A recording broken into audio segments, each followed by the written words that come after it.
we'll go to item 3, which is 3.1, notice of motion. Mr. Chairman, I would suggest that if you have any further information to the discussions that I've had, I'd like to have that presented before my motion is put. Certainly, thank you, Councillor Boddy. I understand that Mr. Green has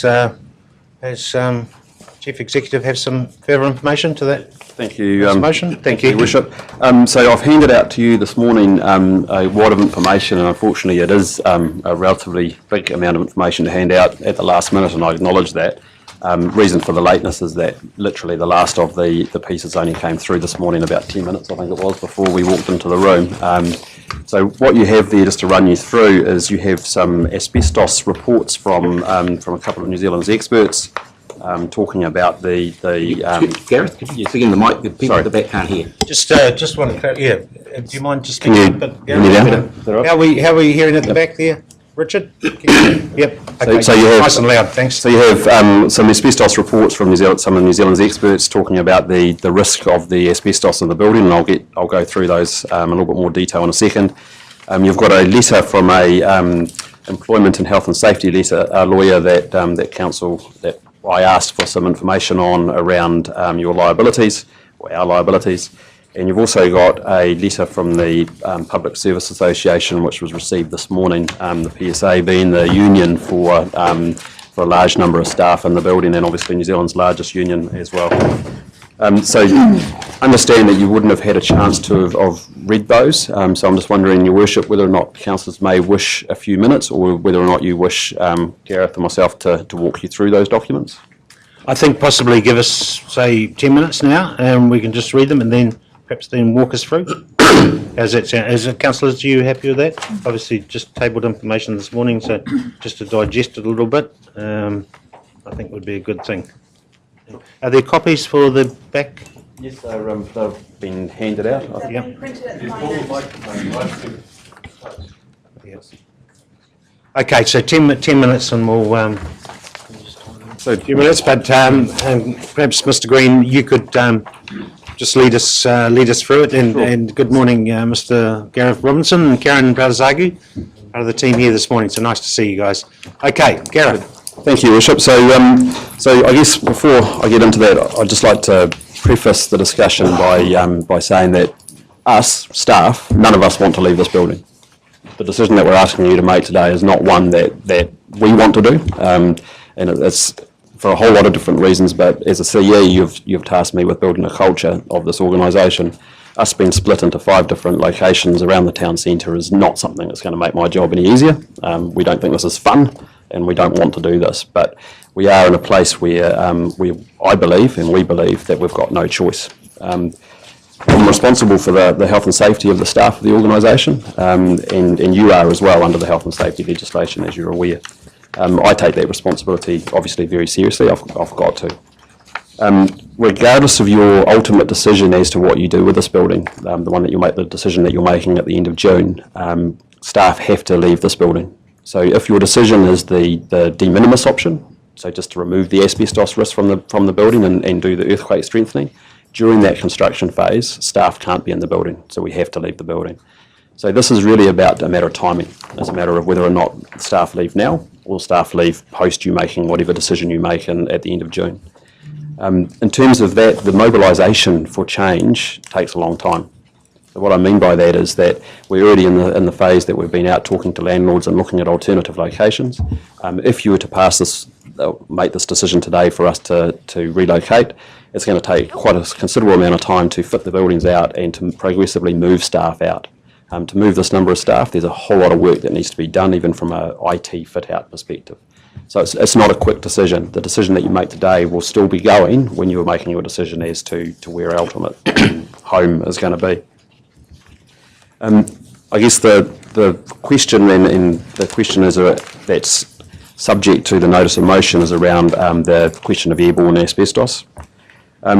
As you'll see from the reports that you've got there, we have undertaken the air monitoring that was requested and that or talked about in the notice of motion, and clearly that testing shows that at the current time, at the time of the monitoring, the standards were not exceeded. Okay, so the asbestos in the air did not exceed the standards at the time the monitoring was undertaken. But the report goes on to say that the sampling of the earth around the site, so the soil, clearly was contaminated, which means that at a point in time, asbestos was in the air for it then to land onto the soil. So I'd say air monitoring is all well and good, but it's about a point in time. And it's at that point in time when the friable asbestos is disturbed and therefore is airborne, and so therefore exceeds the standards. The important thing is about the condition of those asbestos panels. And the condition of those panels in the reports that you have in front of you show that the condition of those panels are fragile and are prone to further damage. On top of that, you've got a letter from a lawyer, which we've given to you, from Brown and Bates. We've provided this letter because obviously as a result of whatever decision we make today, there are certain liabilities on us. I think it's fair to say when you read through that lawyer's letter, there are two things which stand out for me. One is that you do have a responsibility from a health and safety perspective to keep the staff safe. And the second really important one for me that stands out is that cost isn't a consideration when it comes to health and safety, and particularly for a council, when cost, yes, we're all sensitive as to rates and the value of rates, but you have got the ability to find practicable options. And you've got that in terms of the financial and the practical options of finding us alternative locations in town. So that's the lawyer's letter. You've got a letter from the PSA which arrived this morning, which I can only say, and it's an open letter which has been sent to the media as well, I understand. I can only say that there's a relatively strongly worded, I won't use the word threat, but recommendation there that should a decision be not made, the PSA will take whatever steps they need to take to protect the health and wellbeing of their members. I'd go further to talk about the health and safety legislation which got amended last year subsequent to Pike River. What that legislation has done is made it really clear that employees shouldn't and can't put themselves in a place of risk. There's provisions within that Act for employees through health and safety committees of the workplace to actually stop work in their workplace and refuse to put themselves into a place of risk. That's not a decision that you as councillors or me as your chief executive can make. It's a decision that those employees are empowered under the legislation to take themselves. So that's a decision outside of our control. Our staff haven't made that decision, but I think when you read the PSA's letter, it's clear that that's on the cards. I'd go further to say that the decision that you're being asked to make today in these two items is actually not about whether or not we stay in this building or not. That decision's mine to make. The decision that I'm asking you to make today is about whether or not the buildings that we've found are appropriate and whether or not you're prepared to enter into those leases and therefore commit us financially. Okay, so to be really clear, it's my decision whether or not we stay in this building. And from a health and safety perspective, I'm telling you that we cannot stay in this building. So if you were to not make the decision today in terms of entering into these other leases, then we still won't be sitting here. It's just that you'll be forcing me into a place where I need to try and find alternative locations to put our staff that isn't subject to the resolution that you're going to be asked to make. So that would be other council locations, it would be staff working from home. So those cultural issues that I talked about, the challenges that going into these other sites have, going into these sites in town, would be far worsened if we were put into that place. Not a place I want to go to, and hopefully that you don't. All that sounds pretty harsh, and I guess it is harsh when we're dealing with people's lives. And that's what I don't want to overstate. Well, I do want to overstate that. It's not overstating it.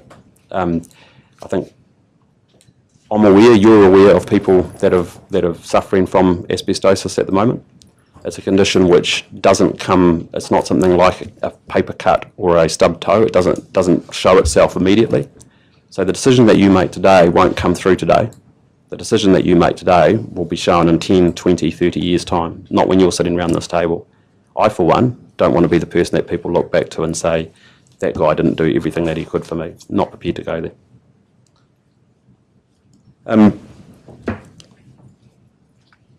The alternative leases that you've got in front of you in terms of the second item, 3.2, they're not perfect. Officers have done our best to try and find somewhere which is going to enable the operation to continue in its best form. We've looked at a shop front to try and have that customer service component continue. We're in about 4 different other locations. Specific teams are yet to be 100% determined about where they go, but we do know that we can fit everybody into those locations. As I started, it's not ideal. It definitely isn't ideal. It's not something that we want to do. So, Your Worship, other than that, I think you've got the information there in front of you. Karen and myself are happy to answer any questions, but I'd suggest that you need to deal with first the notice of motion, and then if that is successful, then obviously that's the end of the matter now. If unsuccessful, then we need to go on to item 3.2. Okay, thanks, Mr. Green. So perhaps just any questions from the councillors regarding the SPOS situation, any points of clarification? Is that okay to ask you some questions out? If there's any points of clarification regarding these reports? Obviously, the PSA letter is quite clear, and the lawyer's letter is quite clear. So just regarding the actual asbestos situation, councillors. Councillor Hickling. Yeah, thank you, Your Worship. Yeah, Gareth, because this has been pretty much dropped on our table, the report from the people that have done the asbestos testing, could you just go through it and just give us some comfort that what the report's really saying to us, please? Yep, so I'll ask the other Gareth to do that. He's the technical expert. So. Chairman, could I just ask Councillor, is that the Dowdall and Associates one? Yes. Yep. So we engaged Dowdall to do a second confirmation report that we have asbestos in this building, and this is a high-level report. It's a visual inspection. They didn't retest the samples because the impression was we would just be throwing good money after bad. The samples have been tested and it's been legally documented. So when I say this is high level, their first summary page is, my interpretation of this document would be to read it from start to finish, and then you would get a really good understanding of what it's all about. If you just took the summary, it sounds quite simple to just say, oh, slap a bit of paint on and move forward. But you need to take it in context. So just encapsulating asbestos with paint is not as easy as it sounds. Later in the report, they refer to the fact on page 22 that you cannot use a high-pressure water blaster to wash the building. So we get into a logistical problem on how we get staff, contractors to wash the building by hand. And then only the parts that are not compromised can be encapsulated in paint. The rest of the stuff has to be removed. Even though they refer to the fact that general contractors can do it, they also allude to the fact that they don't recommend that because it takes a specialist contractor to remove asbestos and make sure that they've got all the safety gear in place. So just cutting it out and replacing it is not as easy as it sounds. And you would still be in a situation where we are compromising our staff's health and safety. To give you a little bit of a clear understanding, encapsulation for friable asbestos, when it becomes airborne, and it will become airborne the moment we start tampering with it to remove it, we have to create a negative pressure in order that asbestos doesn't contaminate the whole area around and obviously impacting the public as well. Now, in layman's terms, you can imagine a big bubble being created around the front section of this building. It's a really difficult thing to do, and especially when you've got staff housed here. So they do talk about going into a management report, which would be stage 2, where they actually take full assessments of this building, EQ rating, fire risks, age of the building, and all those aspects. And that would delve a lot deeper into saying where we're actually going forward with this building. But subsequent to that, we have had reports from Becker and Cheel to say that we don't have a good EQ rating in this building. So we feel that we've done that homework already,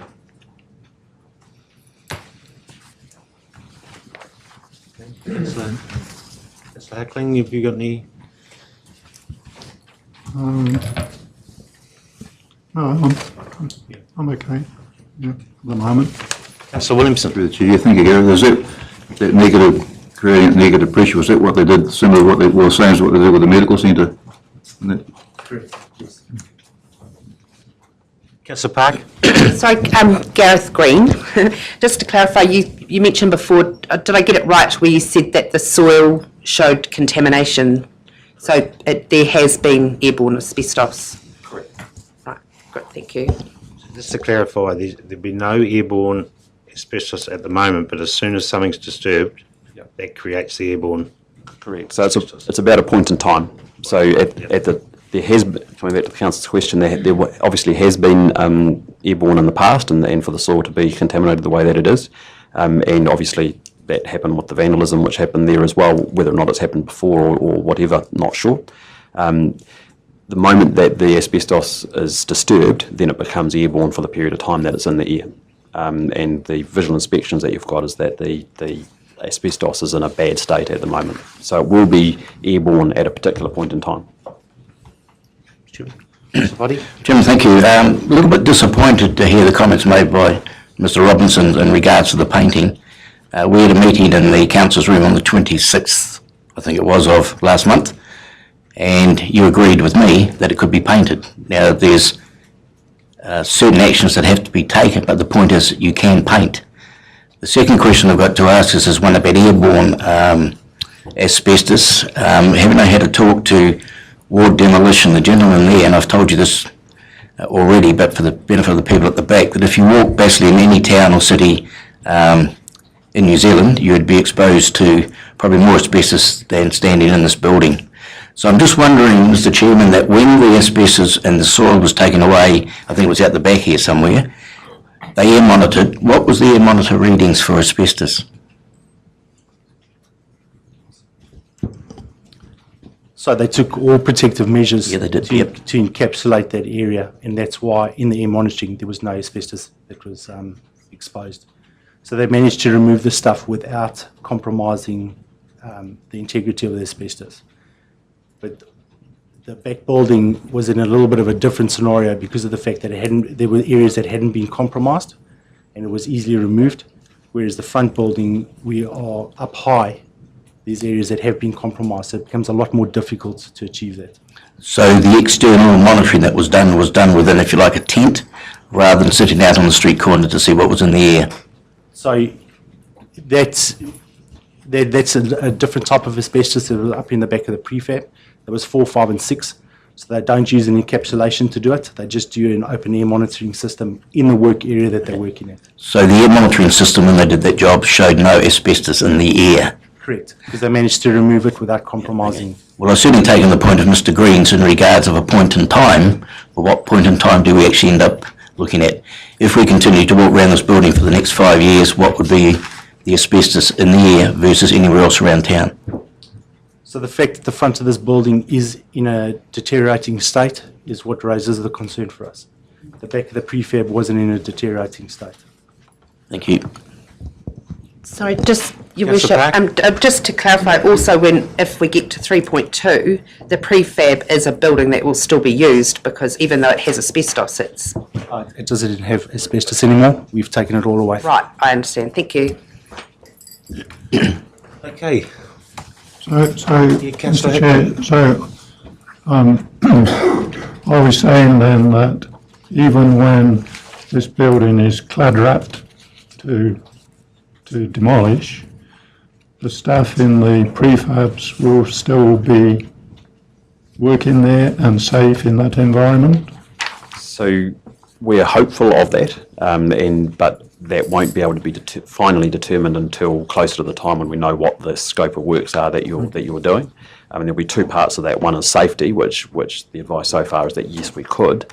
Second would be desirability with noise and dust and things like that. So exactly. the solutions that we're coming up with at the moment are somewhat future-proofed. So the solutions include the prefab at the moment, but that the staff that we're proposing to house in the prefab are those staff who spend most of their time during the day out and about. Out in the field, So okay. roading people, compliance people and the like. Should it become an untenable environment in the future, then we would need to look at other alternatives to house them.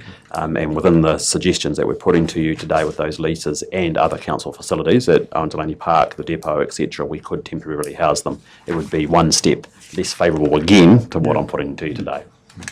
Thank you. Okay. Just a question, just a question for me through the chair, thank you. It's in regards to the Brown and Bates legal letter. My outtake of reading this letter is all that letter is simply doing is outlining our legal obligations and duty of care we need to take under the Health and Safety Act and the asbestos regulations, but it is not a comment on our individual situation, because I note that they say in point 2 they've not seen any of our reports or documentation at this stage. So it's just a recommendation on our obligations, not on what we're doing here. Correct, based on the code of practice. Thank you. Jim?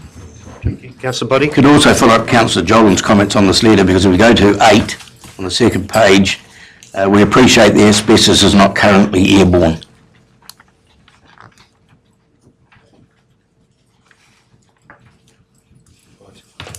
All right, any other? Yes, just through the chair, also to clarify with 8, yes, currently it is not airborne, but there is contaminated soil, so it has been airborne. There's contaminated soil all over Taupo. We're not responsible for all over Taupo, we're responsible for the staff. All right, so back to 3.1. Councillor Boddy, did you want to still move your notice of motion? Yeah, I do. Yeah. Sure, I do wish to put that motion forward, because my intent was not to, and I've made the comment in this chamber in the past that yes, this building has asbestos cladding. That's not in dispute. What I'm in dispute over is the fact that we've gone out for consultation with a number of options in regards to this particular building, and one of them is to stay here and rebuild, and there are other options to leave the site and go elsewhere. And we've had Spar Road mentioned as per my resolution, but we've also had in the, I think it was the weekender, Town Centre Taupo wanting us to move closer to town. The reason for this resolution is, and I believe it's ascertained that in this building there's no asbestos. The debate outside, that to me is a moot point at the moment. If we decide to build off-site, and we haven't made that decision yet, and this building is still workable, although there's some repairs that have to be done, why are we going to leave and have the cost of leasing outside this property and at an additional expense to the ratepayers?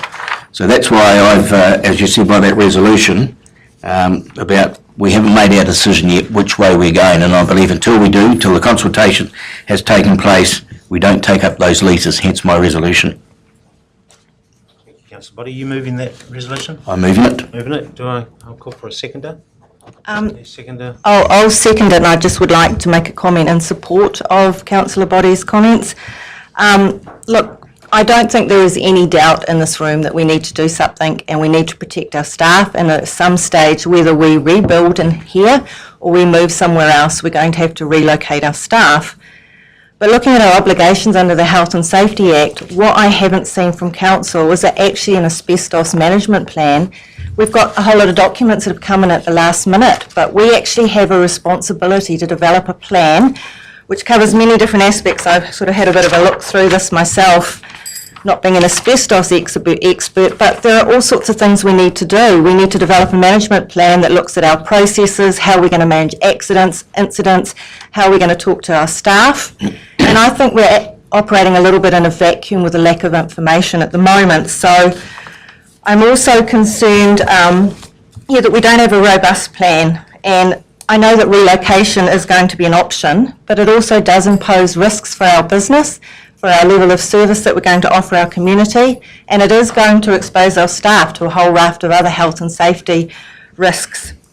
And if you, as Councillor Boddy said, if you add into the mix that we're in the middle of consultation and that some of our options, some of the disadvantages for them are at the length of time we're going to relocate, I really would like to have a discussion about when we leave this building, because that may ultimately affect some of the final options that we look at, and I think it's premature.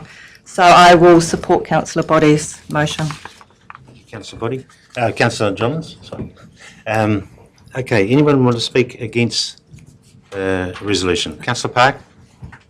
Ironically, I'm going to be voting against this notice of motion for exactly all the reasons that Councillor Jollins is voting for it. In a former role working for a local MP, I came across many asbestos sufferers who were seeking compensation and apologies in quite a fragile state years after the event of contracting the illness. I as an elected member, as a community leader, cannot support leaving one of the largest teams of staff in this district in a building which is not safe. I don't even want to be in the room, let alone leave the staff in this room. And I really feel for that finance team who sit down the front of the building, near that soil, near the panel which has been removed by a vandal. So therefore, I will not be supporting this notice of motion. I think as soon as we empower our Chief Executive to get on and do his job and do it properly, the better. Thank you, Councillor Park. Anyone else like to speak against the... Yeah, through the chair. Your Councillor worship. Williamson? I essentially support Councillor Park's view, exactly the same reason she's given. And as far as I'm concerned, as leaders of this community, you know, it's not irrelevant, but it's important that we show some leadership and responsibility. I mean, even the fact that the airborne monitoring is proven at a point in time, any point in time, hasn't been shown to be airborne. The definition of friable is easily crumbled, reduced to powder. So if there's any element of risk involved, there's too much risk. Is too much risk. I mean, to me, the analogy is like the ball tyre analogy. If you go to a mechanic or your tyre company with a ball tyre and he says, well, I might pass the next warrant, but you as a responsible decision maker, you're going to replace that tyre, aren't you? Not risk it. So that's where I stand as well. So I won't be supporting that motion.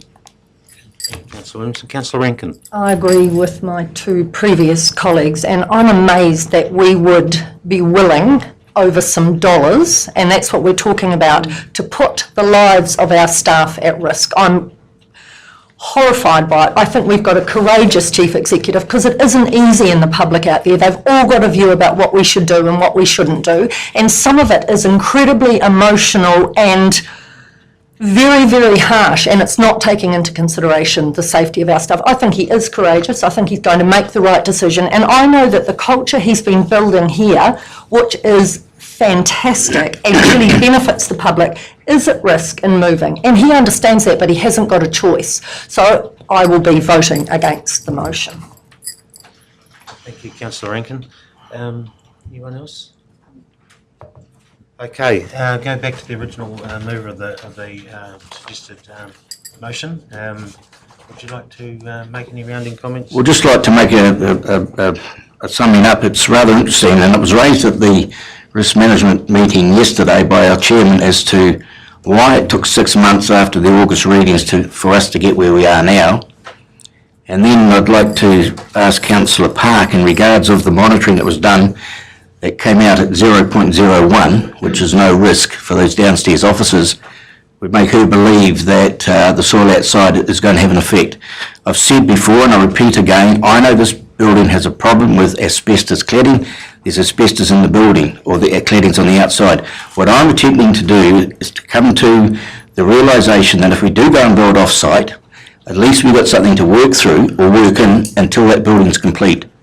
I'm not sure the total cost of us going to the top of the post office, below the post office, or other parts of town until we've actually decided where we are going to build. If our consultation says, pull this thing down and build again, or do this building up, I'm all in favour of moving out. But really, until we've made that decision, I don't believe we can vote on it.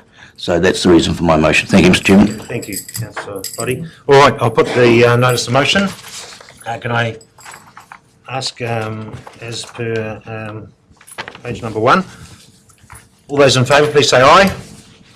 Aye. Aye. Those against? Against. The notice of motion is lost. All right, item 3.2. Who's presenting this one? Yeah, I will again, Your Worship, and probably very quickly in that we've probably covered most of the reasons behind the move. So really what's left is the specific sites that we've looked at. You've got them there, Taniwha Street, Ruapehu Street, Horomatangi Street, Ruapehu Street and Hiahia Street. This is the best options that we could find. We did visit every single vacant office in the town. These were the mix that best suited us. It's probably a good thing at the moment that there isn't a lot of vacant office space in town, which is a good thing from a market perspective.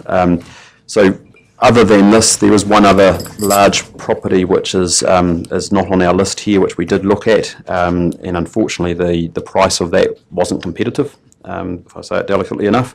Other than that, we would be reduced to street front, ground floor, which wasn't desirable. The only other thing I'd add there is I think the landlords involved have all reduced their rates quite considerably, partly because of the terms that we've offered them. So it is a very competitive lease proposal that you've got there. Okay, Councillor Park. Just through the chair, Gareth, we have once before had staff located up at Gillespie Plaza because it is one of the bigger sites in town, which would mean more staff were together. Was that considered, or is that what you were just speaking about before the... It is what I was just speaking to before. So yes, we did consider that. We wouldn't all be fitting into that one building. We would have had to take in that plus some others. And the cost of that building was significantly higher to a large percentage.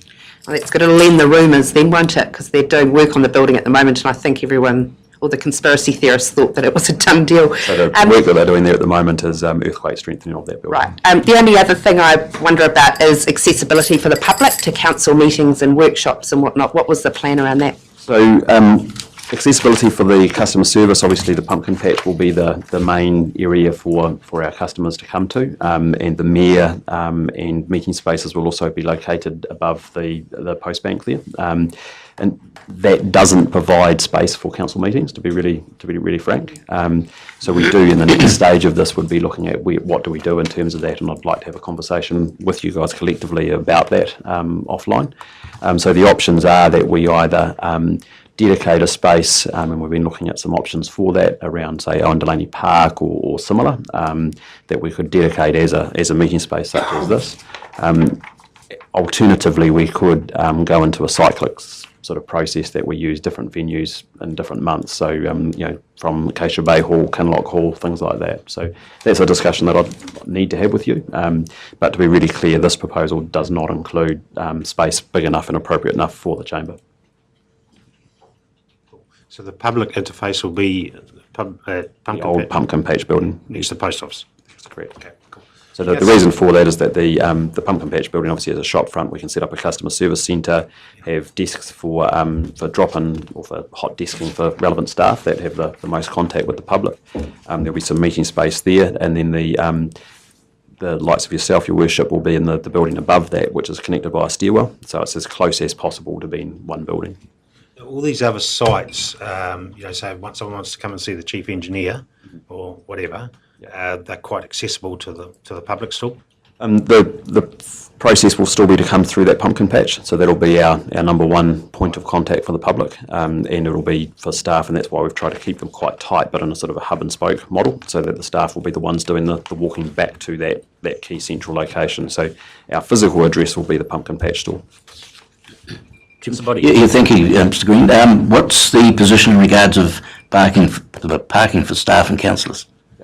So for council cars, some of the sites come with some car parks. So for example, the site on Hiahia Street has some car parks associated with it, which will be used for pool vehicles. So council vehicles used in the course of the day. For general staff though, and for councillors as well, you will be the same as any other worker in the CBD in terms of finding all-day parking or parking that's appropriate for your length of stay in that location. So, for example, the McDonald's car park, the car park by the BP, and for the building up by Rebel Sports, there's a car park an all-day car park right next to that. Yes, there will be some displacement of people that currently park in those sites, But I'd say that would be the same whether it was council renting those buildings en masse or whether it was individual businesses. You know, if the economy was suddenly great and all those shops all those offices were filled by businesses anyway. So, Mr Chairman, we won't have stickers to put on the car, we're exempt from fines? No. Thank you. And I'd probably just add to that, we again have been through this process in the past when we last occupied Gillespie Plaza, and parking for, having run through that process, parking for staff was a major concern of staff when we went to move. I'd say that very, very quickly those concerns dissipated once we went there and people changed their behaviours and life changes. All right, any other questions? Councillor Trewavas? Thank you, Your Worship. A couple of questions for me. Thanks, Gareth. If this motion is approved, when do you think the moves would start? So as soon as possible was the answer, but the IT component is, it takes some time to be able to get fibre, etc., into the buildings which needs it and fit out. So best guess at this stage is that the first group of staff would start around about July, and it would probably be about a 2 or 3 month process to get everyone out. I can't understate it's a huge job to get this number of staff located from one site to the other. Sure. And so in the interim, till we're waiting till July, what are we doing to ensure that this building is as safe as possible? What practical steps are we taking to keep this building safe? Sure. So the area which is cordoned off at the moment, which is the highest risk, will remain there until then. We have also secured all of the windows on the front face of the building so that they can't be opened. So we're managing that risk in that regard. And other than that, it's very much an ongoing monitoring program and response program as things happen. Sure. Okay, and just another question from me. In terms of the discussion identifying the building suitability, we're not moving from one asbestos situation to another? Correct. So we've checked all these buildings out from asbestos and from an earthquake strengthening process. Okay. And moving forward, because this is obviously going to be a 2-year process, will we as council get an opportunity just to have a look at what some of the risks are of having a spread out council across the community for nearly 2 years? I think we need to just have a plan on how we're going to manage those risks and identify them, because we haven't covered any of that off to date. No, and that's something that is forefront in the mind of myself and your management team, who you charge to do those operational things such as that. It is a real risk, and particularly the silo nature that can come from this. So, in our initial thinking, the management team's initial thinking about who goes into which building, we've been quite deliberate on that sense to split teams up, if you like, to ensure that there has to be still that communication through. Part of the design of what we're coming up with is that the building where the meal will be located above the post office will become a hub. So that's where our internal staff meeting rooms and things like that will be located. So that's the central point, and everybody will be coming back there again to continue as much as we can that culture and the discussions amongst the staff. So again, it's not perfect, but it's the best that we can do. No, but it would be good to identify, I mean, that's one potential risk you've identified. It would be good to sit down and work out what all those risks are and what treatments we'll put in place to help address them, because 2 years is a long time. It is a long time. We can, and again, happy to work through those. We have been through all the risks that we can see and put measures in place. So example would be each of these sites has a senior manager associated with it who becomes the owner of that site, as an example. So we've done everything that we can. Thank you. Okay, thank you. Any other questions? That's great. Councillor Truman. I was just wondering, did you also look at retail options in Mangakino and Turangi? No, we didn't, to be really frank. There are some staff. Mayor might like to be based. There are some staff who reside in Mangakino and Turangi, and they will have options of working in those locations as they do now, but more so. And so all joking aside, that is a real possibility. Moving a larger number of staff wouldn't be practical from a change management perspective. Expecting people to commute away from their place of work would be a major undertaking and a costly one of that.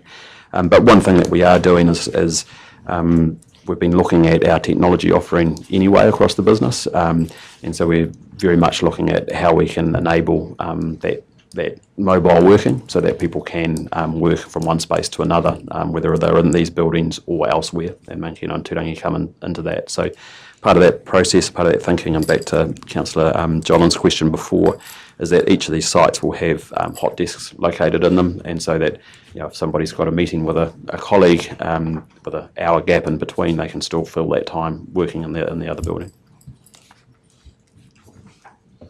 All right, any other questions of the from this team here today? No? Okay, a recommendation on page number 6. Council authorises the Mayor and Chief Executive to formalise leases with the owners of the following properties: 12 Taniwha, 86 Ruapehu, 46 Hauramatangi, 14 Ruapehu, and 111 Hiuhu Street. Your Worship, probably just before you do put that, just wish to, and probably look to Mr Manhennett a little bit, but just point out that the $800,000, whilst it's unbudgeted, is, Alan, I might ask you just to sort of talk about where that's coming from. Okay, thanks, Alan. Okay, as I've explained the last couple of council meetings, we've had a really good year financially. And I'm talking here about the cash items which are related to what we rate for. So in other words, your development contributions and your profit on sale of property are not items that are actually rated for. In the area of rates, we have had a good year in fees and charges, and also we've had a good year as far as investment income is concerned on the TL fund. As you can recall, we've earned about 6.8% on that particular fund. When we do the budgets each year, we have to do a balanced budget. So in other words, the operating expenses have to be matched by the rates income. What we have the opportunity this year, because we've had such a good year, is to meet that 800,000 by 500,000 out of the investment income from the TL fund and 300,000 out of the positive fees and charges that we have generated because of the level of activity of the business. By meeting it out of this particular financial year and working on a balanced budget going forward, it means it's going to have no impact upon the rates as far as the ratepayers are concerned.